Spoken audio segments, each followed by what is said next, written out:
When it comes to chicken, I'm your guy.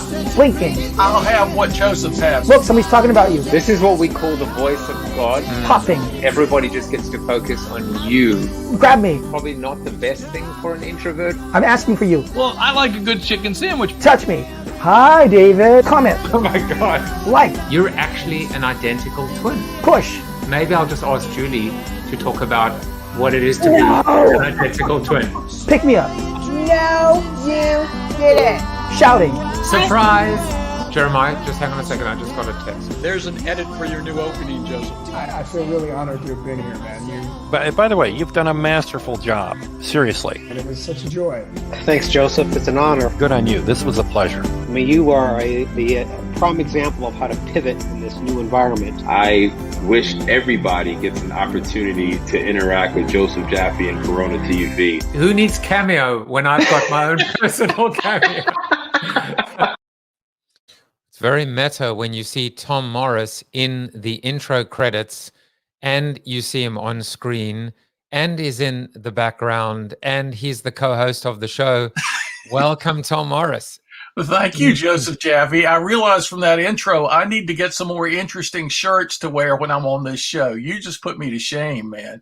We also got to work on some headshots as well, because, you know, if you have a look at this, there's definitely, there's some pixelation happening, my friend. Yeah, it's funny. I think I've lost about 10 or 15 pounds since that picture you have up there, and that's all hair. That's all hair loss. I was just gonna say.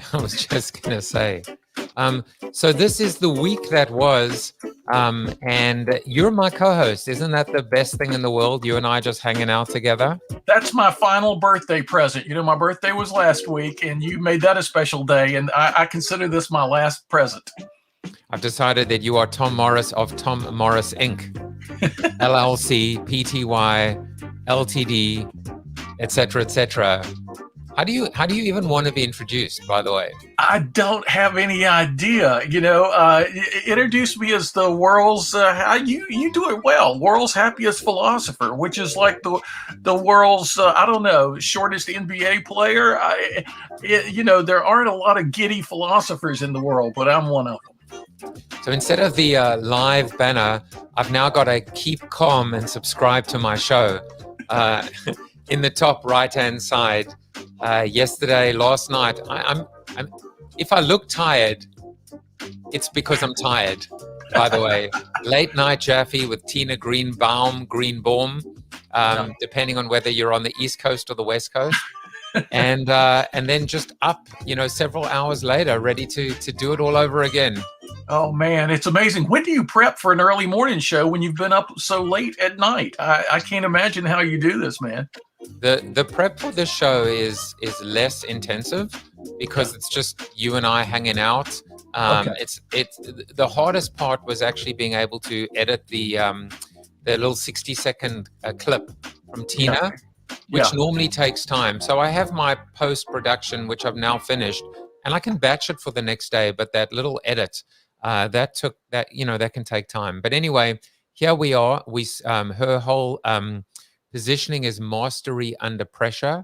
So that's why I decided, whether it was Ernest Hemingway saying courage is grace under pressure, or Douglas Adams just saying don't panic, or me just saying keep calm and subscribe to the show. We'll take it. That's good. We'll take it all. So this is the week that was, and we have to talk about the week that was. But before we do, let's talk about the week that will be. Next week, Julie Rose, Carol Camera, Bill Guertin, and Brent Menswar. Julie became a nomad. She literally has been traveling and has had no permanent residence, and she's going to talk about this experience. I'm so jealous of people that have done this. There are so many people that have done this, Tom, that they've just over the last year, they've seen the world, they've seen this country, and they've been able to take advantage of this nomadic existence. Well, I hereby officially dub her the Rambling Rose, so I look forward to that. The Rambling Rose. Chip Griffin says, I'm expecting a sophisticated show today. I'll do my best to drag it down in the comments for as long as I can stay. That's a very good start, Chip. Thank you. Yeah, I mean, we promise that we will only overpromise and underdeliver. There you go.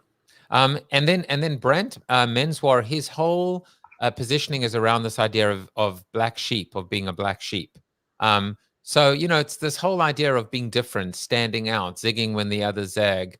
And Bill, by the way, reached out and he said, "Look, I've been watching your show. What do I have to do to make sure that this is the best show and I'm the best guest ever?" And I love that. That's called servant. It's not servant leadership or servant hostmanship. It's servant guestmanship. I don't know, something like that. So I said, all you have to do is just come on the show because, as you know, every single episode of my show is the best one I've ever done. That's right. That's why I've got to do it again because you've passed me. You left me behind a long time ago. Every single time you bring out a different book, we will talk about it. How about that? That sounds good. So let's talk about the Jaffe coin. What do I have to do to convince you, Tom, to invest your life savings in the Jaffe coin? Let's make this the weekend it happens because the market has been a little down. So maybe I'll pull out some of that stuff and go Jaffe all the way.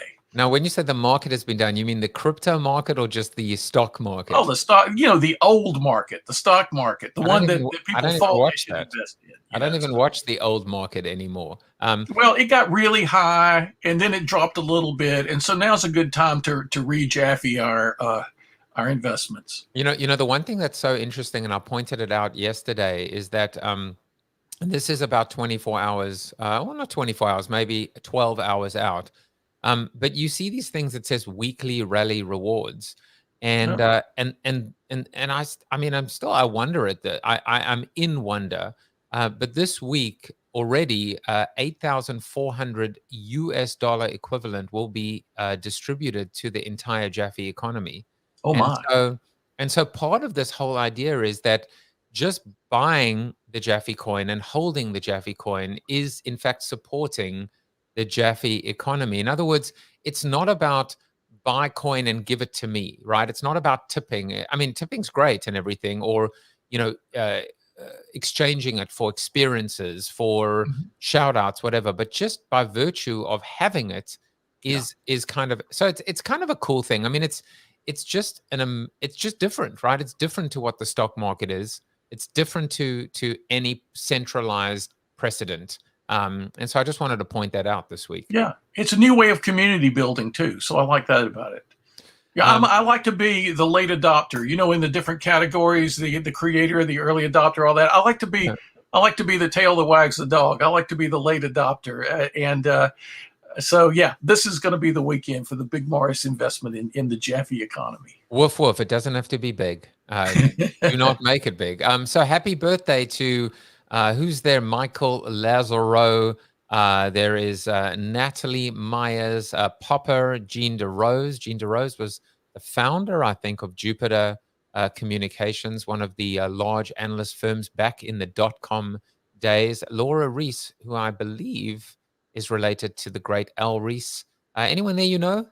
Nobody I know, Joseph. Every time you do this every day, it just humbles me. I know 3 people. You know half the world. This is pretty amazing. And Anna Bowman says blockchain in general is going to completely disrupt the banking system. So I would say, those cookies made quickly are there, right? Yeah. Yes, I know that you meant the banking system, but I'm sure the banking system will be disrupted as well. Yeah. There's no doubt. All the systems will be disrupted. But enough of that banter, Tom.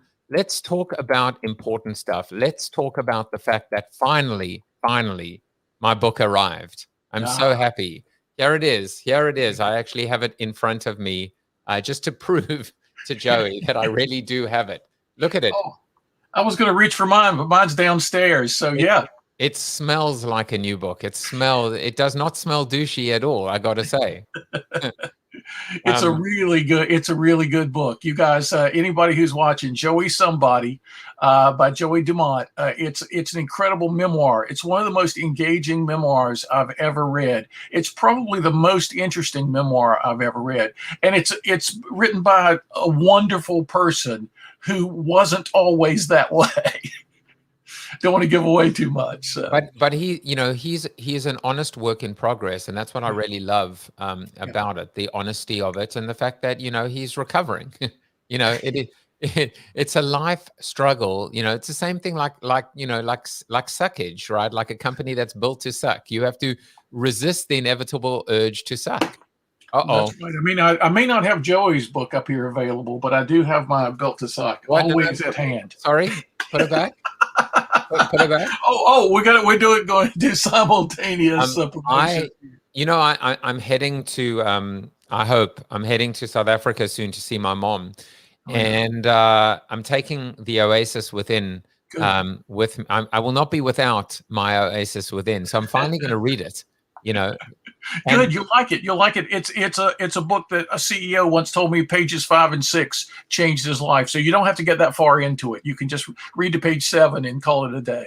But page 7, let me tell you, what will page 7 do? Well, we'll see. You tell me back. You let me know from South Africa. So I got lots of these, by the way. That's awesome, man. Talk about prep. I've been prepping, let me tell you. That's incredible. You stayed up late just to do these covers. That's amazing, man. Or I got up early. Or you got to get up pretty early in the morning to outfox Joseph Jaffe. Mr. Mark Masters is here. I said, good afternoon from this side of the water. See you for some after show time. And Vicki Znavor is here, new friend of the show.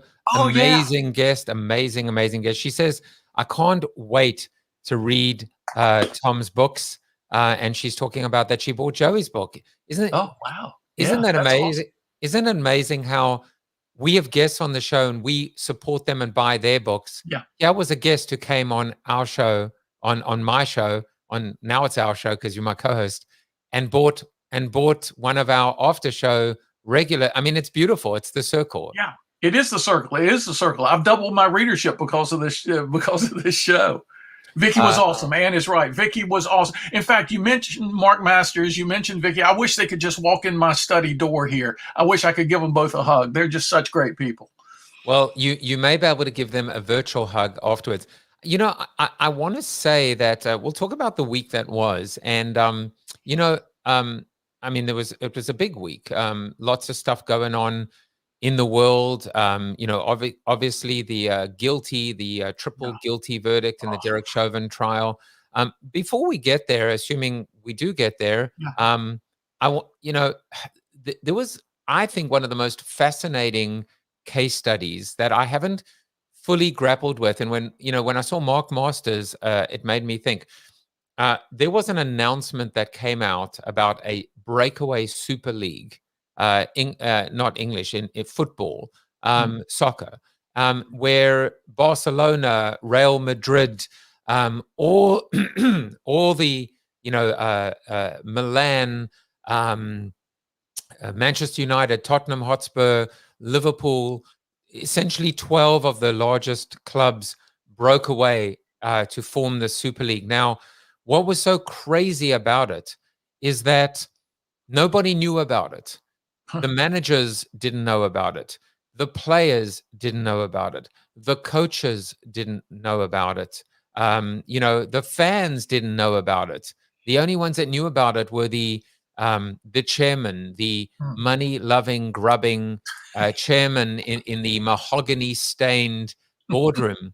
And this entire thing collapsed within 48 hours. I have never seen such a PR nightmare, but also showing the power of the public, the power of the fan, the power of sentiment, and the destructive power of opacity versus transparency. This entire thing imploded. A couple of very brave clubs pulled out immediately. They were, in fact, actually PSG in France, France's leading club, and Bayern Munich, Germany's leading club, they pulled out immediately. They weren't even a part of it. They refused to be a part of it. And then you had a couple of clubs, Manchester City and Chelsea, that pulled out very early. And then it was just dominoes. It was just a cascading implosion. And I have to say, to me, Tom, as a marketer, just to witness this, and it didn't use, and a whole bunch of chairmen resigned as well. An absolute fiasco. I haven't spoken about it on the show, but from in many respects, what really happened, and a lot of the commentary that I've heard regarding George Floyd's murder and the guilty verdict, it's a different, much more profound, but still the same, I would say, testament to the power of and the voice now that that the man or woman in the street have in terms of being able to effect change. Yeah, people. It's funny. You talk about this story. We live in a time of change, and a time of pivot, and a time of repatterning and redoing our enterprises. But for something to be done in secret, you had a guest on the other day, Bryce Hoffman. Right. And I just started reading his book. Talk about us buying each other's books. I just got American Icon and his book Red Teaming, and I started on American Icon. I'm like 50 pages into it. The history of Ford Motor Company has not always been a great history, and a lot of this boys behaving badly at the top, things being done in secret, right, without consulting a broader array of advisors, things done out of greed that end up being self-destructive in a very public way. And here, what you're talking about, another example of that, right? Boys behaving badly times 1,000. The folks at the top who have the power, and there's new neuroscience on the effect that perceived power has on people's brains. They start to engage in risky behavior. They lose their empathy. They lose their moral imagination. They lose their sense of consequences, right? And so you see these kind of implosions. One day I was sitting in the office of the president of NBC Sports, and he and I were good friends. We've known each other for 30 years. And he said, I said to him, "So Ken, how you doing, man?" And he said, "Tom, you get to be a philosopher. You get to do all kinds of noble stuff, right? You're trying to bring goodness into people's lives. And we're just doing this new thing at NBC that I just don't think is a good idea." They were combining, Vince McMahon, who did the World Wrestling stuff. They were combining to do a new football league, American Football League. What was it called? Do you remember Ultimate Football or something? Yeah. He just said, "I think this is going to be a disaster, but I'm captain of the ship. And so the owners of the ship want it to happen." He said, "But I'm doing this kind of stuff." When you get to talk about Plato and Aristotle and stuff like that. But it's just this history of people in high positions making really stupid decisions that blow up in their faces, right? The Ultimate Football lasted a little bit longer than what you're talking about, the new configuration you're talking about, but still, it was a disaster. And you know what? We're going to talk about that in a moment. If you want to do a little bit of a cameo, if you're new to the show, because this is not for our regulars, because we have a Zoom after show for them as well, for all of us. But if you have a burning desire to join the show today and come say hi to Tom and myself, all you got to do is click on that link or type that link, bit.ly/the week that was and today's date. You can even call into the show as well. We're experimenting with a much more relaxed, informal approach to Friday. We actually had one of those conversations this week, right, Tom? This idea of arrogance. I think it was maybe on the show with Vicki, which is why, I think even you might have asked the question, which is, don't they know better? Surely they know better, these executives, these high-powered executives, but why do they make these what do they call it? The prototypical schoolboy errors, right? These rookie mistakes. And I posited that fear is arrogance is very much connected to fear. We were having that, I guess, conversation about perfectionism, or perfection is the enemy of authenticity. And I think, and then I kind of made that connection between arrogance and fear. And it is the inability to unlearn or relearn or say, I don't know the answer. But arrogance has got to be the ultimate. I mean, it is hubris. It is. And we've been warned about it forever. There was a PBS thing this week, American Experience, on Frank Baum, the creator of The Wizard of Oz. It's a wonderful American success story that's more full of failure than it is of success. I recommend it to everybody. American Experience, Frank Baum. But The Wizard of Oz, the wizard himself, exemplifies, Joseph, exactly what you're talking about. I mean, this fearful little man behind the curtain projecting this huge image, this huge, arrogant, I am the great and powerful Oz, right? That's what we get.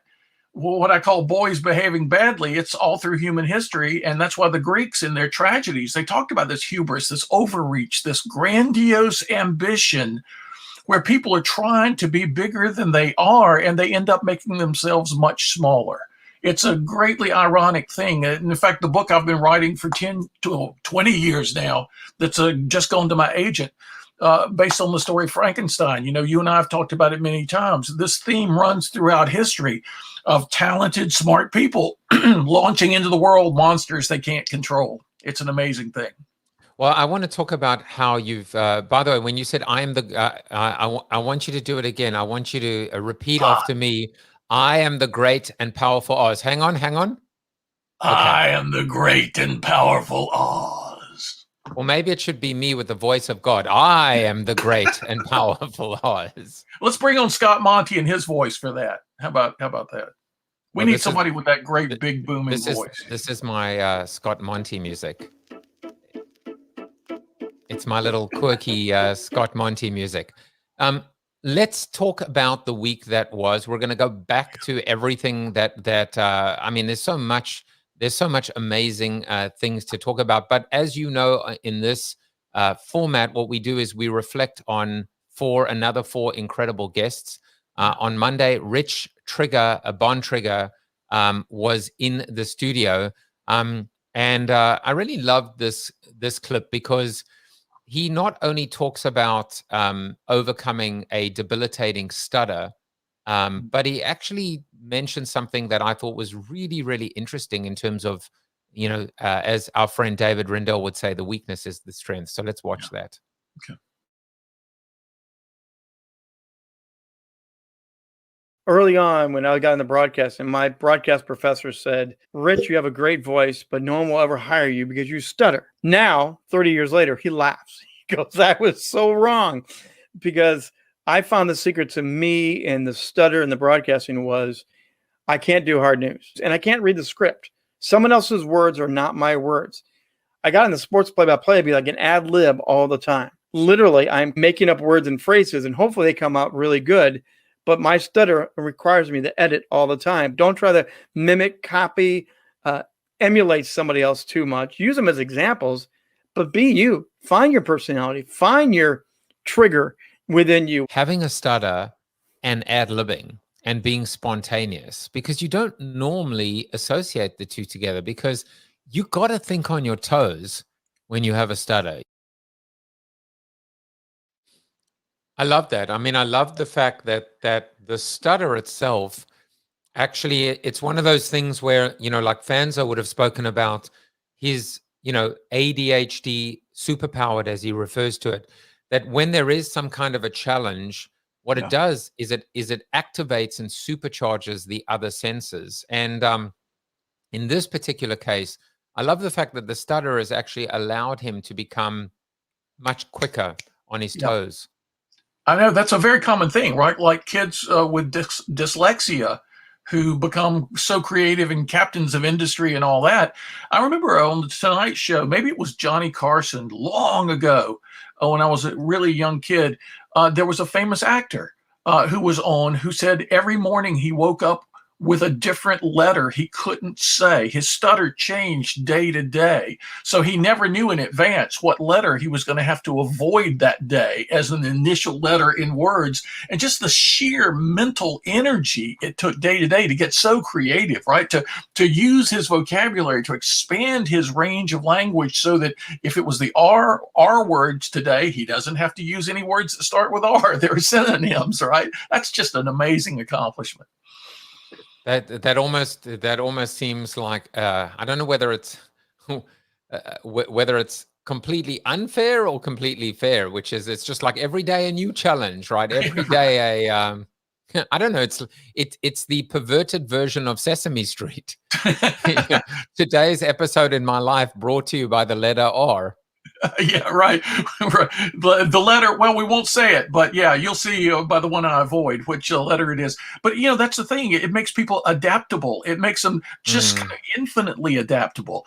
And isn't that a quality we all need in our lives? So whatever challenge, whatever thorn in the flesh we have, and we've all been given challenges, there's a way that challenge can actually spur us to be our best if we deal with it right. And that's the book you just put up, Plato's Lemonade Stand. When life hands you lemons, make lemonade. That's what that idea is all about. So a stutter is lemons, right? Everybody's saying, oh, you'll never have a job in audio or you can never be a broadcast. No, you just got to make lemonade. And the philosophers have given us great advice about how to do it. You got to just all with the punches, right?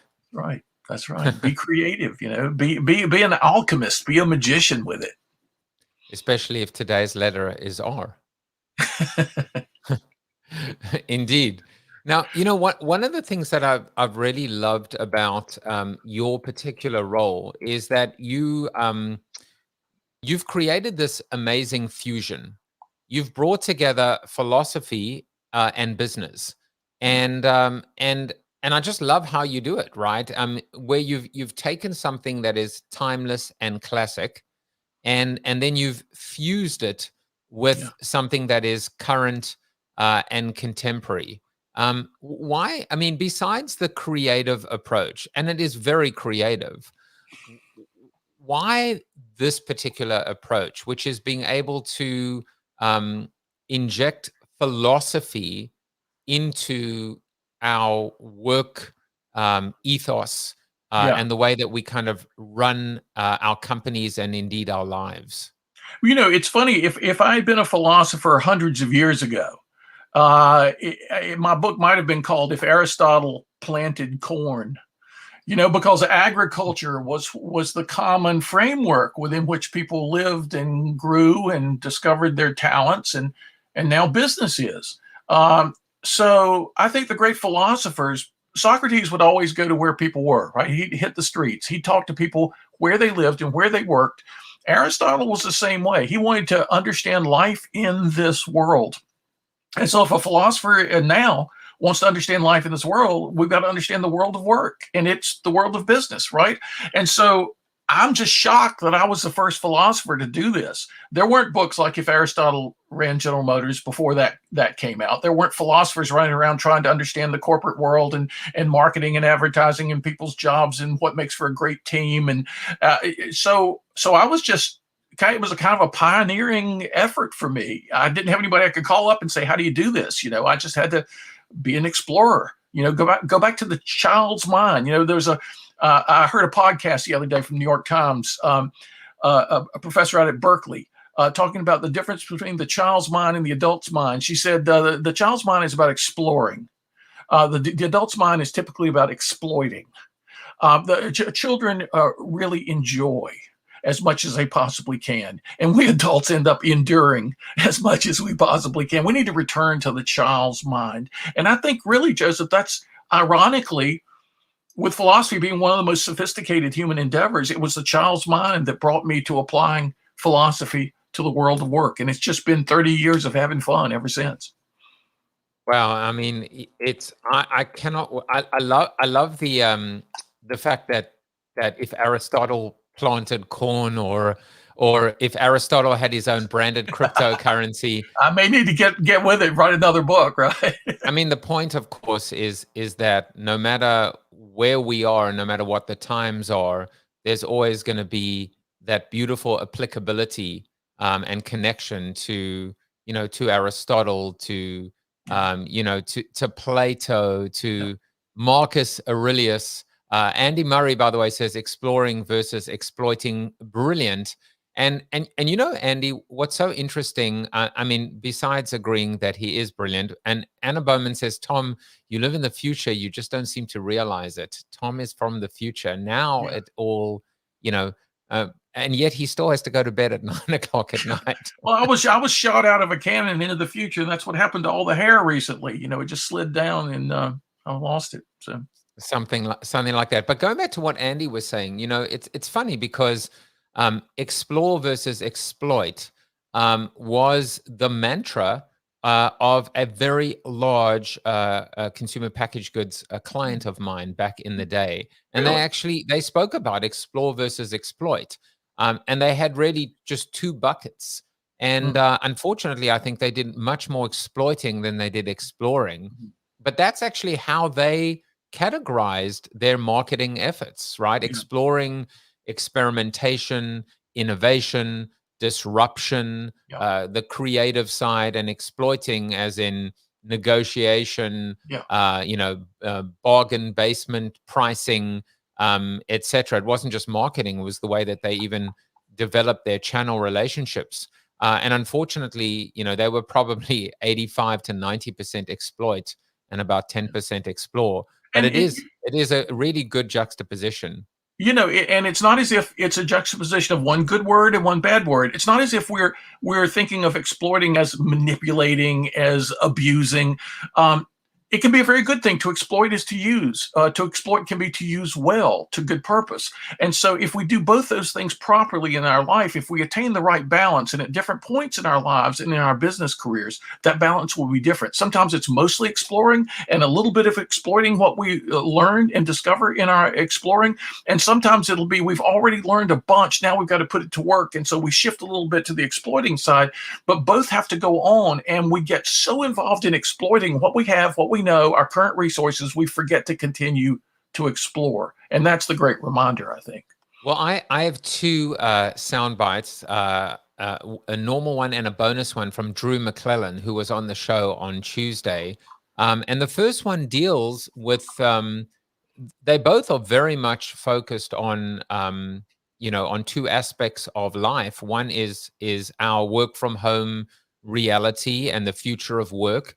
And then the second one is focused on a misnomer associated with the whole startup world and small and medium-sized business world. Drew works typically with small and medium-sized advertising agencies. And by the way, I really loved the note that I got from you, Tom, during the week, because it's the best compliment that I can receive, which is to take, and it's been part of my own growth too, which is to take a topic that is quite specialized, industry specific, and still make it interesting and applicable and valuable to someone who is not of the industry. So we'll start off by playing this one, which I really loved, and I think it's called Fringe Conversations.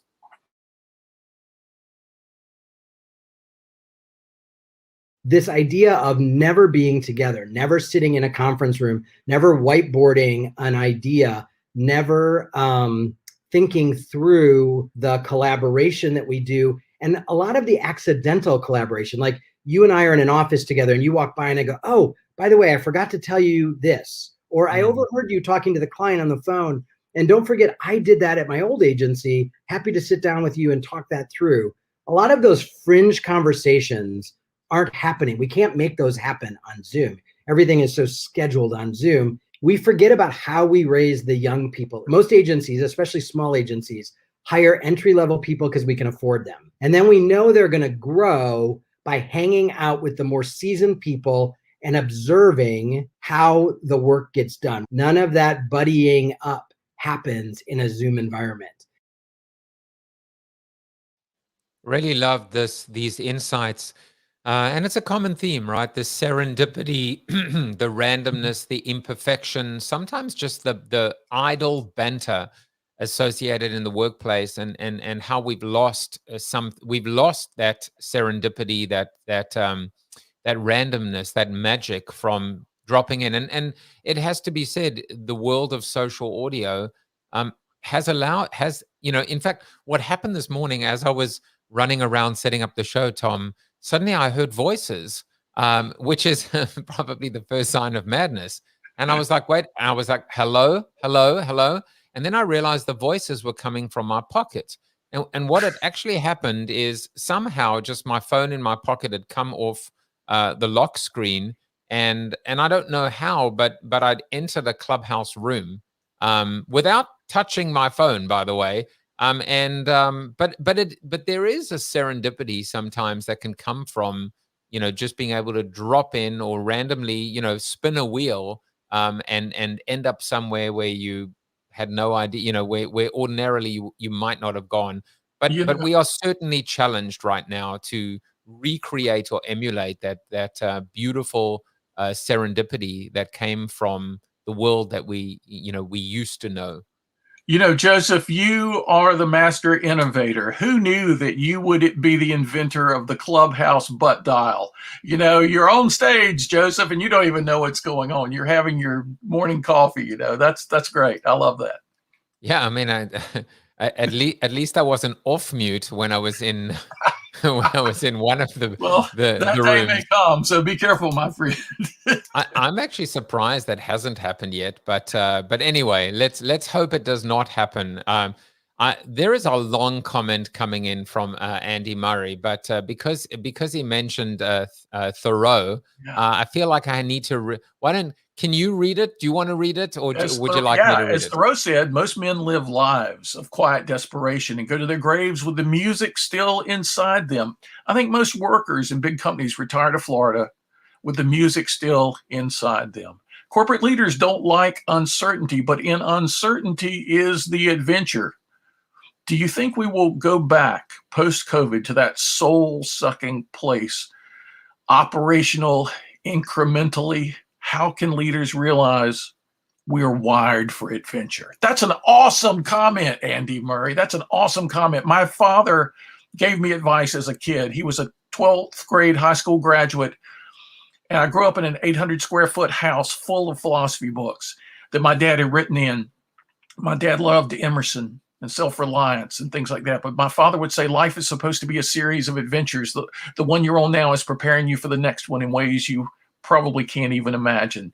And you're right. If we could unleash that in the world of work, right? If we could get away from that command and control, make sure everything is certain, make sure everybody's work is patterned and laid out in advance. If we could get away from that to more of this, like we said, exploring versus exploiting, if we could empower people to really be pioneers in the workplace, I think the world of business would look very different from the way it looks now. I'm going to actually move ahead to Vicki Znavor's soundbite, because I think that I just loved this thought, talking about HR. That was my phone, because you can actually call into the show now, but I've got to figure out how to handle that as well. But let's show Vicki's soundbite, and then I'll comment on it afterwards. I don't want to even set it up too much because it will spoil it.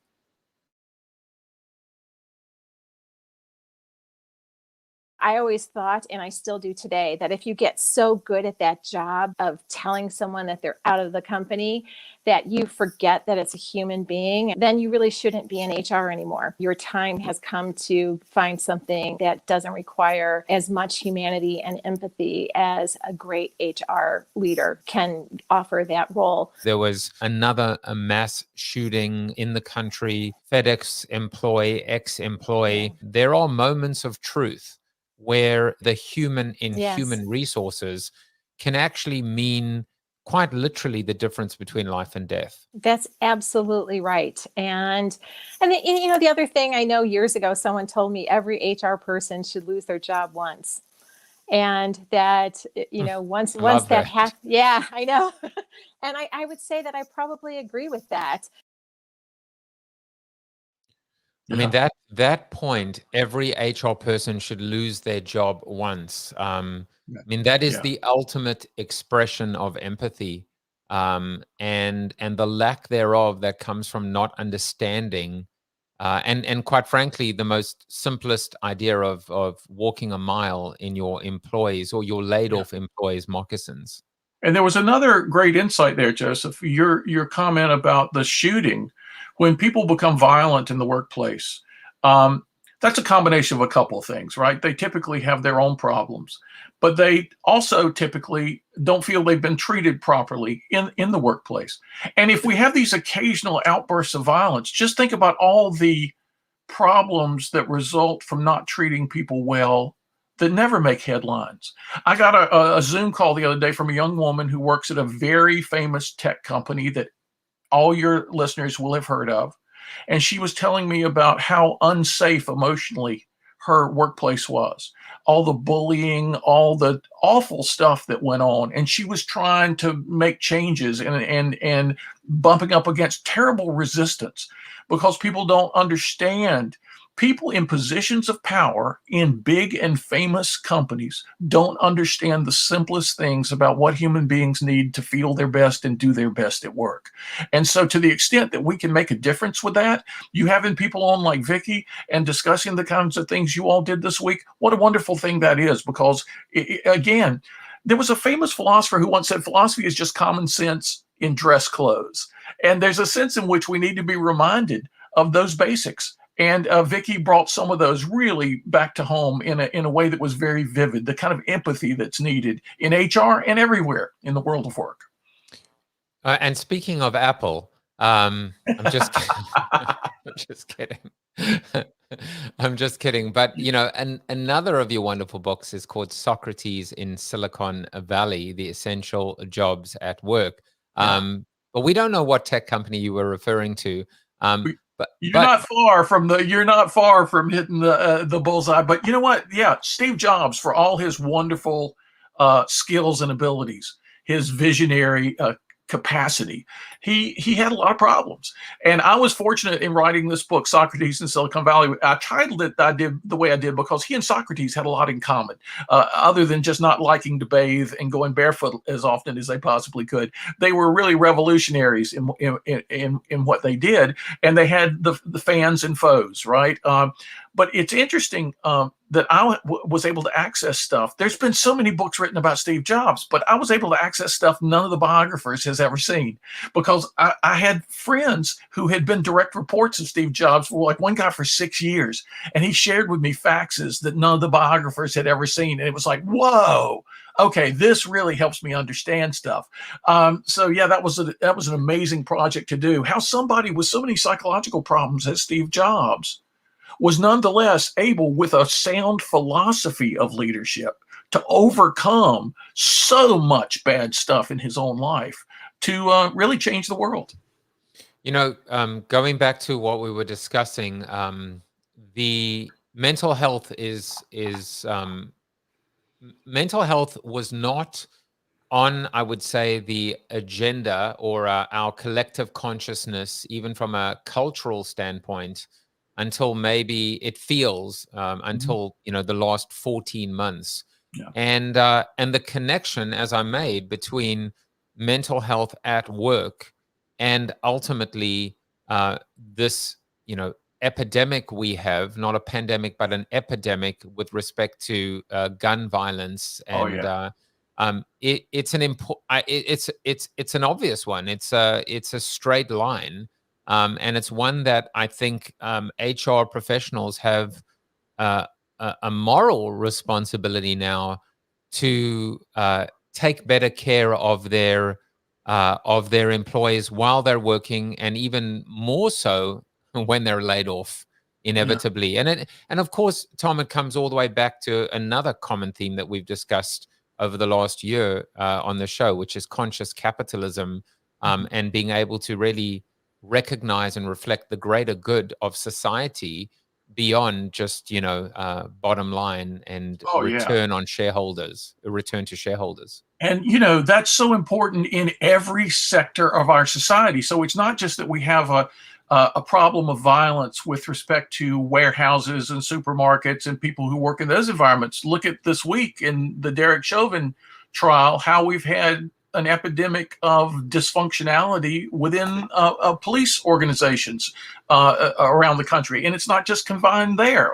It's a societal-wide problem of people not being given safe environments in which to work. We don't hire the right people. We don't cultivate them the right way. And we get these kinds of problems that are everywhere now. So you're right. We're being brought face to face with what does it take for mental health and growth. And so that the people who to serve and protect, for example, for the police, won't just be a slogan, but it will describe, what most police do most of the time. I have to admit, I was greatly relieved at the verdict this week, because I've been a jury foreman before, and I've seen how things can go sideways in a jury room, how one person can infect a whole room with all the wrong ideas, and people are much more willing to go with their emotions than they are with their reason. And so as a jury foreman, I was facing a great injustice was about to happen. And I had to work the hardest I think I've ever worked in my life to turn the entire room of people from one direction into the other direction. And it was successful. But boy, I just saw how fragile justice can be behind that closed door. Yeah, I mean, it's funny, the emotion that I felt, and clearly many people are going to feel many different emotions, but overwhelming relief. Yeah. Overwhelming relief, just because of the fear. So many people had fear. It was relief associated with fear, and there were different expressions of that fear, right? Fear for lack of justice, right. Fear of violence, but I think everyone just felt this overwhelming sense of relief. Maybe not everyone, but hopefully most people. And also, it's funny because the problem of violence was front and center for many of us. The problem of race. I went to school at University of North Carolina on a scholarship, and one of my fellow scholarship holders, Taylor Branch, wrote the famous series of books about Martin Luther King Jr., Parting the Waters, Pillar of Fire. I can't remember the name of the third one, but the first book I've been reading recently, it's 1,000 pages of what people had to go through in the 1950s and 60s in the civil rights movement in this country. And just to think we're having to redo that over and over and over again, I hope this has brought to mind the need for us to make some systemic changes in this country with respect to all our institutions, with respect to openness to the diversity that makes America great. So there's so many issues that came up this week. It's amazing. We're almost segueing into the wonderful Tina Greenbaum from last night, and you still have to watch that show. I know you were dreaming of your appearance on the show today. But it was just the most incredible discussion. But before we do that, so Andy, I'm going to read another Andy Murray, A Pearl of Wisdom, but I'm actually going to encourage him, push him out of his comfort zone and say, Andy, come and Zoom bomb us. All you got to do is type bit.ly/TWTW042321. Come and say hi on the show. And do it on a Chrome browser. And while we are encouraging him to do that, if he does that, you don't have to, Andy. But I just love what you said. He said, "This is for you. It's clearly not for me." Because I thought I thought Socrates was a philosopher. Turns out he was actually a really great player for the Brazilian football team. But Andy says Aristotle had a framework for rhetoric to evaluate the quality of the argument itself versus the idea. Today's framework to evaluate is broken. Any thoughts on the best way to evaluate what is true, good, and beautiful today? I feel a little bit of a bohemian Tom Morris soliloquy coming up. Well, it's funny how the nature of argument is supposed to be reasoned discourse, the exploration of ideas, the relationship between evidence and conclusion.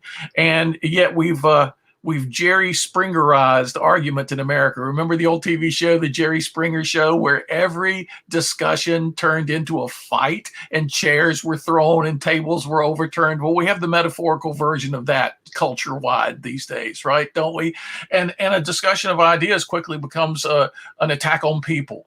And nobody seems to be concerned about discovering the truth, but rather just expressing their own opinion, however ill-informed it might be. I love that comment because Aristotle laid the groundwork for logic, for rhetoric, for understanding persuasiveness, for understanding our search for truth. And to the extent that we can bring that back into people's lives, especially as early as possible in the schools, we need to be teaching what Aristotle discovered about logic, about rhetoric, about so many things to make our kids, to help them become great citizens of this country and of the world. As Diogenes once said, I am a citizen of the world. And without being able to reason and to argue in the logical way, where it's the ideas we're trying to explore, we're not trying to attack each other. Without that, we can't prosper. So that's just a wonderful comment. I'm going to show the final little clip from Tina's. I thought I did really well to capture about 23 brilliant minutes in about 55 seconds. I showed it to my wife. She said, wow, that's really amazing. I think it's a little bit over my head. It might have been a bit over my head too, but she was just, in fact, she referred to her appearance on the show and the interview as delicious. It's the first time someone has called me delicious. So here is a delicious highlight of last night's wonderful conversation.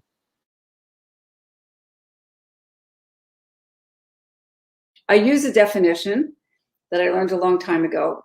So stress is the perceived amount of control that you think you have or you don't have. So the operative word is perceived. Where is the stress coming from? Am I putting it on myself? Is it some self-imposed perfectionist kind of thing that I want to do or think that I need to do? Or is somebody demanding something of me that I don't really agree with?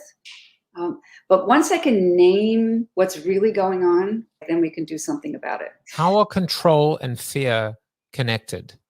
Okay, well, as soon as I begin to feel out of control, my fear rises. I get scared. That's why people, when they say they're control freaks, they like to control as much as they possibly can. That's not where the control is, because I can't control you, but I can control my response to it.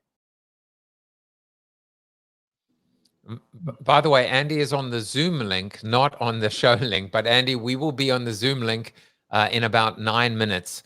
See, he's moving towards being on the show, which we love. For those of you that want to continue the conversation in about 8 or 9 minutes, we will be on Zoom. We haven't done that for a while. I've been running around on Clubhouse, but all you have to do is go to bit.ly/ I don't want to put that in. That's the wrong one because we don't like that word, do we? I'm going to have to adjust that. Let's see what YouTube says about that. You've got to go to bit.ly/Zoom after show, bit.ly/Zoom after show to come and hang out with Tom, myself, and our amazing regulars. And that will be afterwards. Tom, what did you pick up from that Tina clip? Because, you know, we were talking about stress. We were talking about control. Her whole platform is mastery under pressure and how we cope in those situations. And I just, you know, to me, it was just bringing everything we discussed this week together when we spoke about fear, when we spoke about arrogance, when we spoke about leadership, etc. Yeah, people have trouble. We naturally have trouble from our evolutionary past. We have trouble dealing with uncertainty.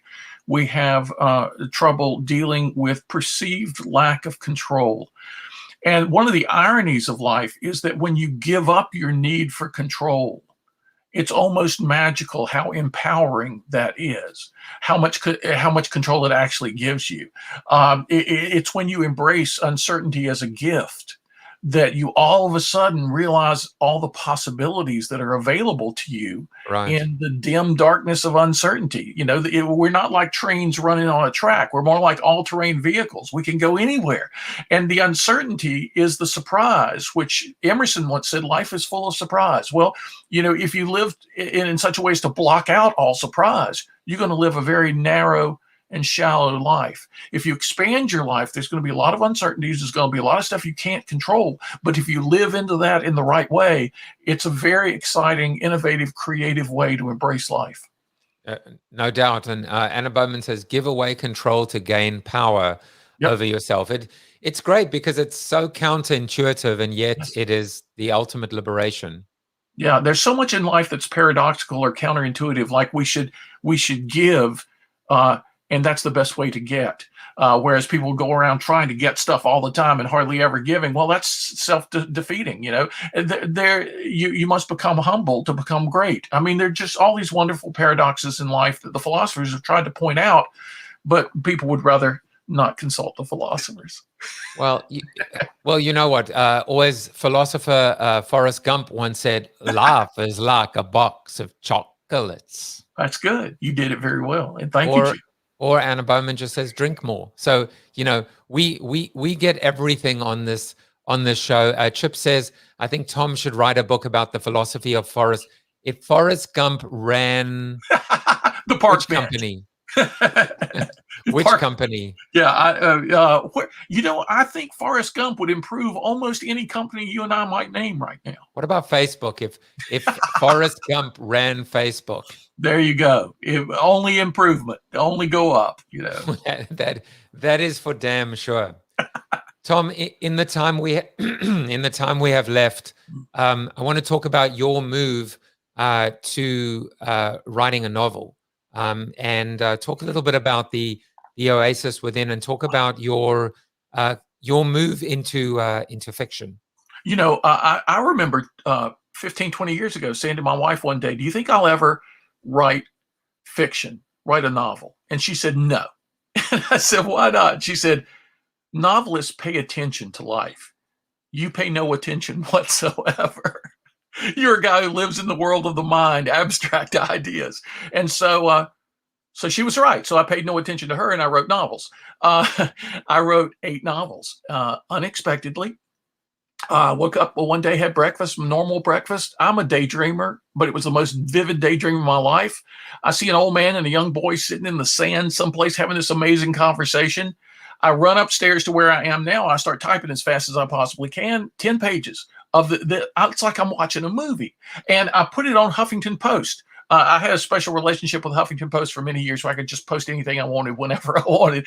And so I put it on Huffington Post, and within minutes, I'm getting emails from all over the world. "What is this? This is great. This is amazing. Is this part of a book?" I didn't know what it was. Second day, same thing, 10 more pages. Third day, a book cover comes to me, The Oasis Within. Wait, am I writing a book?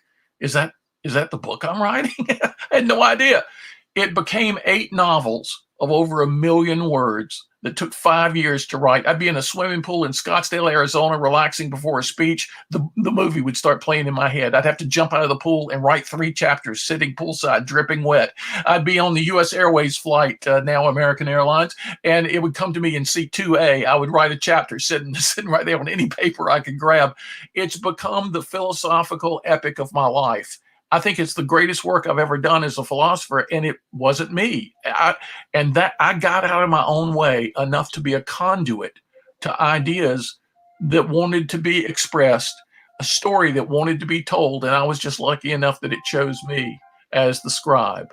So it was the most wonderful experience I've ever had, and I've gotten emails from people that are unlike emails I've ever gotten from readers about those novels, saying this novel changed my life. A 15-year-old boy in Romania, in Bucharest, has been writing me for 6 months about how much those novels mean to him. A lawyer, an older lawyer in Chicago, said, "I never read fiction, but these are the best books I've ever read." So it's the most wonderful experience I've had as a writer, and it was completely unplanned and unexpected.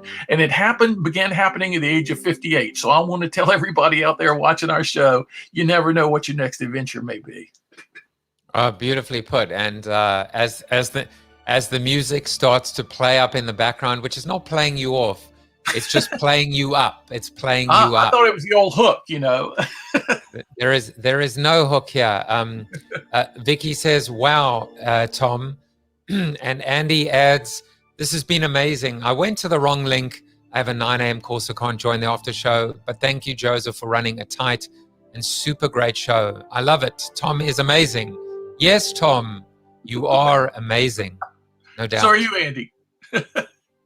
No doubt. Well, we're going to go over to the Zoom after show. I cannot wait to read this book when I fly. Very old school.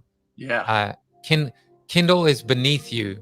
This has to be a paper experience. Yeah. Tom, thank you for being my co-host, and more importantly, for being my friend on this wonderful journey. Yes, it's great. I mean, we're like the 2 main characters you'll discover in my novels. They're 2 funny characters who are very wise, and we're growing to be like them. So, well, exactly. As long as it's not Mutt and Jeff or Laurel and Hardy, but I'll take them. Batman and Robin, any duo is good for me. But it might have to be a trio, the Three Amigos with Chuck Norris. You are Chuck Norris approved. Well, there you go. I mean, I had to put him in. Let's go to the Zoom after show. Thank you, All Tom. right, see you there.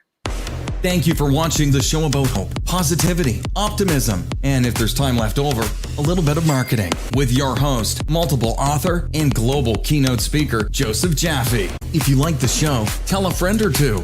Please subscribe to the show, and if you want to get inside news, previews of upcoming guests, and much more, visit josephjaffe.com/subscribe to sign up for the show's newsletter. And despite the best ministrations of your wife, you still look ugly.